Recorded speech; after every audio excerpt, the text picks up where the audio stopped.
IndiGo വിമാനത്തിന് bomb ഭീഷണി. ചെന്നൈയിൽ നിന്ന് മുംബൈയിലേക്ക് സർവീസ് നടത്തുന്ന ഇൻഡിഗോ വിമാനത്തിനായിരുന്നു ബോംബ് ഭീഷണി. ഇതിനെ തുടർന്ന് വിമാനം അടിയന്തരമായി മുംബൈ വിമാനത്താവളത്തിൽ ഇറക്കുകയായിരുന്നു. വിവരങ്ങളുമായി മുംബൈയിൽ നിന്ന് പ്രേംലാൽ ചേരുന്നു. പ്രേംലാൽ, ആരാണ് ഭീഷണിപ്പെടുത്തിയ ആളിനെ കണ്ടെത്തിയിട്ടുണ്ടോ? എന്താണ് ഇത് സംബന്ധിച്ച വിവരങ്ങൾ? പോലീസ് അന്വേഷണ സംഘം എന്താണ് ഇത് സംബന്ധിച്ച വിവരങ്ങൾ നൽകുന്നത്?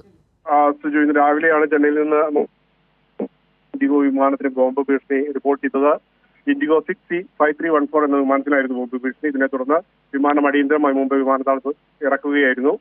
മുംബൈയിൽ ഇറങ്ങുമ്പോൾ ക്രൂ പ്രോട്ടോകോൾ പാലിക്കുകയും സുരക്ഷാ ഏജൻസികൾ മാർഗനിർദ്ദേശങ്ങൾ അനുസരിച്ച് വിമാനം ഐസൊലേഷൻ ബേയിലേക്ക് കൊണ്ടുപോവുകയും ചെയ്തതാണ് അറിയാൻ കഴിഞ്ഞത്. എല്ലാ യാത്രക്കാരെയും സുരക്ഷിതമായി വിമാനത്തിൽ നിന്ന് ഇറക്കുവാൻ കഴിഞ്ഞു. വിമാനം ഇപ്പോൾ പരിശോധനയിലാണ്. ഇതുവരെ പരിശോധനയിൽ അപകടകരമായ വസ്തുക്കളൊന്നും കണ്ടെത്തിയിട്ടില്ല. എല്ലാ സുരക്ഷാ പരിശോധനകളും പൂർത്തിയാക്കിയ ശേഷം വിമാനം ടെർമിനൽ ഏരിയയിലേക്ക് തിരികെ സ്ഥാപിക്കുമെന്നാണ് ഇൻഡിഗോ പ്രതിനിധികൾ ഇപ്പോൾ അറിയിച്ചിരിക്കുന്നത്. മുംബൈ വിമാനത്താവളത്തിൽ ഇത്തരം വ്യാജ ബോംബ് ഭീഷണികൾ പതിവായിരിക്കുകയാണ്. ഇതിന് അന്വേഷണത്തിന് ഉത്തരവിട്ടിട്ടുണ്ട്. നിലവിൽ പ്രേംലാൽ പറയുന്ന പോലെ പതിവാണ് ഇത്തരത്തിലുള്ള ബോംബ് ഭീഷണികൾ എന്നുള്ളതാണ്. അതുകൊണ്ട് തന്നെ വലിയ തരത്തിലുള്ള ഒരു അന്വേഷണത്തിന്റെ സാധ്യത കൂടി തെളിയുകയും ചെയ്യുന്നുണ്ട്. നേരത്തെ ഉണ്ടായ ഇത്തരത്തിൽ ബോംബ് ഭീഷണികൾക്ക് പിന്നിൽ ആരെന്നുള്ളത് സംബന്ധിച്ച് അന്വേഷണ സംഘത്തിന് വിവരങ്ങൾ ലഭിച്ചിട്ടുണ്ടാകുമല്ലോ. അന്വേഷണവും അത്തരത്തിൽ നടത്തിയിട്ടുണ്ടാകും.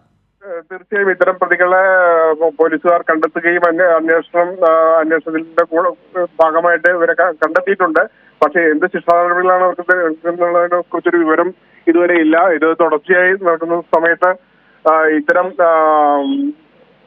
പ്രവർത്തികൾ ഏർപ്പെടുന്നവരെ മാതൃകാപരമായി ശിക്ഷിക്കണമെന്നാണ് ഇപ്പോൾ കൂടുതൽ അഭിപ്രായങ്ങൾ ഉയർന്നു വന്നിരിക്കുന്നത്. കാരണം ഇത് തുടർച്ചയായിട്ട് മുംബൈ വിമാനത്താവളത്തിൽ പതിവ് ആയിരിക്കുകയാണ്. അതുകൊണ്ട് തന്നെ യാത്രക്കാർക്കുണ്ടാകുന്ന ബുദ്ധിമുട്ടുകളും എയർ സർവീസുകൾക്കുണ്ടാകുന്ന ബുദ്ധിമുട്ടുകളും വളരെ വലുതാണ്. ശരി, പ്രേംലാലാണ് മുംബൈയിൽ നിന്ന് വിവരങ്ങൾ നൽകിയത്. ഇൻഡിഗോ വിമാനത്തിന് ബോംബ് ഭീഷണി, ഇതേ തുടർന്ന് വിമാനം മുംബൈയിൽ ഇറക്കുകയായിരുന്നു. വിവരങ്ങളാണ് പ്രേംലാൽ നൽകിയത്.